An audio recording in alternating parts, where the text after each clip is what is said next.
What is up, my fellow mobile gamers? In today's video, we got our best beginner's guide for the brand new mobile game, Nexus War Civilization. Like and subscribe for more amazing mobile gaming content. First thing we gotta do is we gotta choose your starting race. You have 4 different ones to choose from, and each one has a different race trait or race feature. Each race will also have a different initial hero that you'll start with. However, these don't really matter, so we're not really worrying about the heroes. We can get all of the heroes through the gacha system as usual, and they're all balanced damage dealers. So there isn't one hero that's specifically like way better than the other. The other thing to take note is that depending on the race you choose, your buildings are going to look different both in your base and then through the overall world view as well. And you can see that looking right here in this picture. Also to note that you can change your race at any point. It is going to cost you 1,000 Talac is I think how you say it, T-A-L-A-C, and that is the premium currency, like gems, crystals, whatever you want to call it, but it's Talac in this game. 1,000 to go ahead and change your race. So initially, the one that I'm going to suggest is going to be, there's actually 2 that I'll suggest. The first one is going to be the human, and that's going to give us artillery's attack plus 5%. That's great, we don't really care about that. But more importantly, these 2 bottom ones. So we have construction speed plus 2%. Early on, you're going to be constantly constructing buildings and upgrading, so the 2% is going to go a long way. You're going to get a lot of value from that.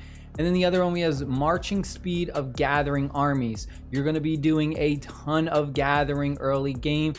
Depending on your play style, of course. If you're going to be a pay to win player, then you're really not going to be gathering. I have a different suggestion if you do plan on spending a ton of money in this game, but if you're going free to play or very low spender, this is going to be my first suggestion.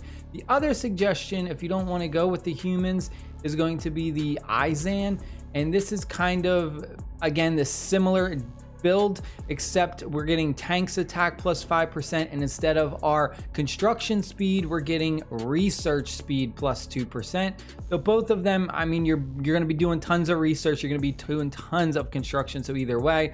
March speed of jungling armies. So this is really good because this helps you when you are going to be attacking those neutral armies. And the way that this game works is it's very heavy on the PvE aspect, where you're going to be constantly attacking these monsters to get resources, especially one in particular resource that I'm going to talk about later in the video. So either one of these I highly suggest. I went ahead and I chose this one right here, the Izan, for the marching speed of the jungle army. This one is basically if you're going to be doing a lot of attacking. The other option that you can also do is pick one of these, like the human or the Izan, and then once you get later into the game, so once you get to like City Hall 10 or 11 and you're ready to start attacking people a lot, then you can go ahead and switch to this race because you're getting training speed plus 4% and your march speed of our raiding army. So anytime you go ahead and you're attacking someone. All right, here we are in my base. I know there is a lot going on. There is just stuff everywhere. There's a ridiculous amount of buildings and really not a lot of room. I might make a video where I go over each individual building because there's a lot of them and there's just a lot of things to this. Really cool tip I want to go over is the fact that when you first start off, you're going to have all these like free decorations.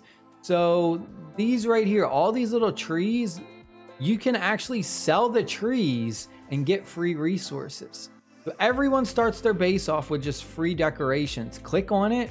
Just click this icon and it will instantly remove it and you'll get some food. And what is the other one? You'll get some of the, this one right here, the Cohegan as well. Other thing that's cool is the roads as well. See these little road icons? If you click on these little road icons and you go ahead and sell them, you get this, the origem. So very, very important. You can just go ahead, sell all these and you can get a ton of free origems. So I definitely highly suggest you do that because you really don't need the roads. I mean, these are just strictly just decorations. The way that the energy system or MP works in this game is quite different than most. We go ahead and we attack like these random monsters. You know, you go ahead and you attack one of these, it uses your MP, it uses your energy. Now, what it does is you actually use the fuel for your specific ship. So the ships are your marches, your army marches. You can have up to 3 of those army marches, and it's not like where you can just kind of send marches randomly. You have to take your heroes, put them in one of these spaceships, battleships, and then that battleship will then take them to go ahead and do battle. Also to note that when you are gathering resources, it's going to cost you fuel as well, which is like energy. So if you go ahead and we click a gather on something like this, you'll notice that right here is our fuel icon.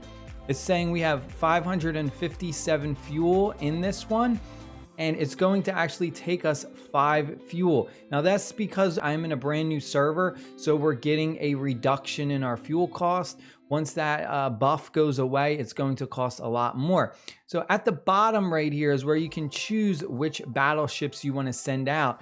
Now each battleship can hold 1,000 fuel. And currently, if you want to like add fuel, you're going to click right here so we can navigate to our marching armies.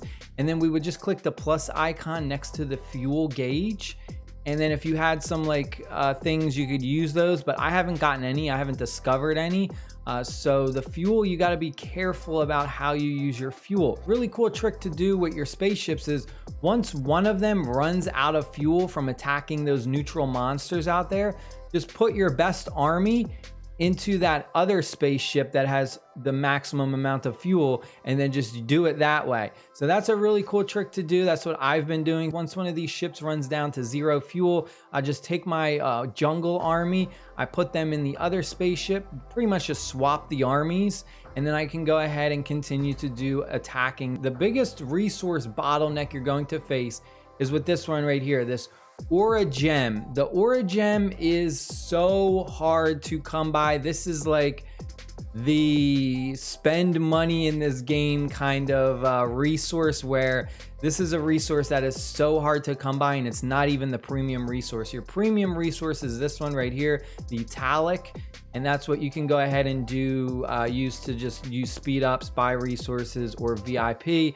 But this one right here, you need to constantly farm this up. And what I mean by that is when you're going to do is you're going to go to where you have your little icon, the magnifying lens, and you're going to specifically go to your monsters. We're going to go to the Scrabblers, and this is the monster that drops those origems. There's pretty much a monster for each resource.